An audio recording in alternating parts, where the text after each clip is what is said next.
RG Kar medical college. তো তোমরা সকলেই জানো যে এবছর আরজিকর মেডিকেল কলেজে একটা খুবই জঘন্য ন্যক্কারজনক ঘটনা ঘটে গেছে এবং তারপর থেকে কিন্তু প্রত্যেকটা মানুষের পাখির চোখ বলা যেতে পারে কিন্তু আরজিকরের দিকে ছিল যে এই মেডিকেল কলেজের এবছরের এমবিবিএস যে অ্যাডমিশন প্রসেস সেটার কাট অফ কেমন যাবে। হয়তো অনেক স্টুডেন্ট এই কলেজটাকে আর চুজ করবে না, সুতরাং কাট অফ কিন্তু ডিক্রিজ করতে পারে আরজিকর মেডিকেল কলেজের, এরকম ধারণা কিন্তু সকলের মধ্যেই চলছিল। তো চলো ফাইনালি কিন্তু কাল ফার্স্ট রাউন্ডের কলেজ অ্যালটমেন্ট লিস্ট কিন্তু WBMCC পাবলিশ করে দিয়েছে।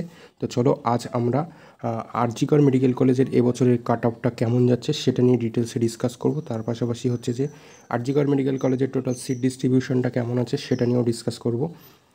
তো তোমরা যারা আমার চ্যানেলে নতুন আছো অবশ্যই তোমরা কিন্তু চ্যানেলটাকে সাবস্ক্রাইব করে নিও। তো চলো শুরু করা যাক আজকের ভিডিও।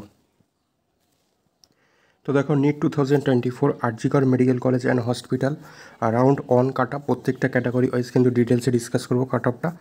তো দেখো আরজিকর মেডিকেল কলেজের টোটাল সিট আছে 250টা। তো অল ইন্ডিয়া কোটা তোমরা জানো যে 15%, তো সেখানে আছে 40টা সিট, অ্যান্ড স্টেট কোটা যেটা 85%, সেখানে আছে কিন্তু টোটাল 210টা সিট। তো স্টেট কোটা যে 210টা সিট আছে, এই 210টা সিটের যে ক্যাটাগরি ওয়াইজ সিট ডিস্ট্রিবিউশন সেটা আমরা ডিটেলসে ডিসকাস করবো। State quota 85%। তো দেখো এখানে ক্যাটাগরি টোটাল সিট। তো দেখো ইউআর ক্যাটাগরির জন্য টোটাল সিট আছে 89টা, অ্যান্ড এই যে 5টা আছে এটা হচ্ছে ইউআর পিডব্লিউডি ক্যাটাগরির জন্য 5টা সিট আছে। ওবিসি এ ক্যাটাগরির জন্য সিট আছে কিন্তু টোটাল 20টা, অ্যান্ড ওবিসি এ পিডব্লিউডির জন্য আছে একটা সিট। ওবিসি বি ক্যাটাগরির জন্য টোটাল সিট আছে কিন্তু 14টা, অ্যান্ড ওবিসি বি পিডব্লিউডির জন্য আছে একটা সিট। ইডব্লিউএস ক্যাটাগরির জন্য আছে টোটাল 20টা সিট, অ্যান্ড ইডব্লিউএস পিডব্লিউডি ক্যাটাগরির জন্য আছে একটা সিট। তারপরে এসসি ক্যাটাগরির জন্য আছে টোটাল 44টা সিট, অ্যান্ড এসসি পিডব্লিউডি ক্যাটাগরির জন্য আছে 2টো সিট। এসটি ক্যাটাগরির জন্য টোটাল সিট আছে 12টা, অ্যান্ড এসটি পিডব্লিউডি ক্যাটাগরির জন্য টোটাল সিট আছে কিন্তু একটা। তো এটাই হচ্ছে যে আরজিকর মেডিকেল কলেজের স্টেট কোটা 85% সিট ডিস্ট্রিবিউশন। তো এবারে দেখো RG Kar medical college and hospital round one cut অফটা কেমন গেছে সেটা আমরা এবার ডিটেলসে দেখে নিই। তো দেখো এখানে প্রথমে আমি রেখেছি ক্যাটাগরি, তারপরে অল ইন্ডিয়া র্যাঙ্কটাকে রেখেছি, তারপরে হচ্ছে যে মার্কসটা কেমন গেছে সেটা। তো প্রথমে দেখো ইউআর ক্যাটাগরির জন্য কিন্তু কাট অফ র্যাঙ্ক গেছে 16,225, অ্যান্ড কাট অফ মার্কস গেছে কিন্তু 665। ওবিসি এ ক্যাটাগরির জন্য কিন্তু অল ইন্ডিয়া র্যাঙ্ক যে কাট অফটা গেছে সেটা কিন্তু 21,100, অ্যান্ড কাট অফ মার্কস গেছে কিন্তু 657।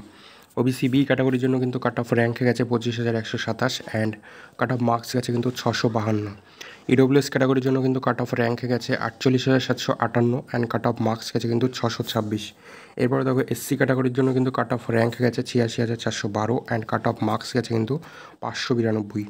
এসটি ক্যাটাগরির জন্য কিন্তু কাট অফ যে র্যাঙ্ক সেটা গেছে 4,60,784, অ্যান্ড কাট অফ মার্কস গেছে কিন্তু 359। তো এটাই হচ্ছে যে এবছর নিট 2024 আরজিকর মেডিকেল কলেজের রাউন্ড অন যে কাট অফ, সেই কাট অফ লিস্ট ক্যাটাগরি যে কাট অফ লিস্ট সেটা কিন্তু এটা। প্রত্যেকটা ক্যাটাগরি ওয়াইজ কিন্তু কাট অফটা এরকম গেছে। তো তোমরা এখান থেকে সবাই চেক আউট করে নিতে পারো, এবং বাকি কলেজের যেসব কাট অফ এক্সপেক্টেড তোমার বাকি কলেজের যেসব কাট অফ সেটা কিন্তু আমি আমার এই এই ভিডিওর ডিসক্রিপশানে দিয়ে দেবো, তোমরা সেখান থেকে চেক করে নিতে পারো। তো আজকের ভিডিওটা এতটুকুই। যদি ভিডিওটা ভালো লেগে থাকে তাহলে অবশ্যই একটা লাইক করে দেবে, শেয়ার করে দেবে, অ্যান্ড চ্যানেলটা কিন্তু মাস্ট সাবস্ক্রাইব করে নেবে।